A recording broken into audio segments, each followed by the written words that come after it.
आदरणीय महानुभावहरू सबैलाई नमस्कार छ। आज म शरीरको कस्तो अवस्थामा कुन फलफुल खाने भन्ने प्रकारको प्रस्तुति लिएर आएको छु। यहाँहरूले यसमा सहभागी भइदिनु हुन अनुरोध छ। खास गरी फलफुलहरूमा पाइने भिटामिन र पौष्टिक तत्त्वले विशेष अवस्थालाई समाधान गर्नको लागि सहयोग गर्ने हुन्छ। तसर्थ पेट खराब भएको अवस्था भयो भने पाचन शक्ति बढाउनको लागि मेवा अत्यन्तै उपयोगी मानिन्छ।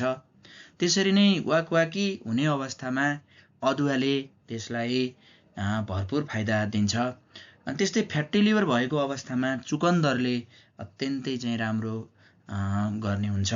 मुखको दुर्गन्ध हटाउनको लागि स्याउलाई उपयोगी मानिन्छ। त्यस्तै जोर्नीको दुखाइ भएको अवस्थामा ओखरलाई राम्रो मानिन्छ। शरीरमा थकान भएको वा कमजोर महसुस भएको अवस्थामा खजुरमा हुने प्रशस्त प्रोटिन तथा भिटामिनले फाइदा गर्छ।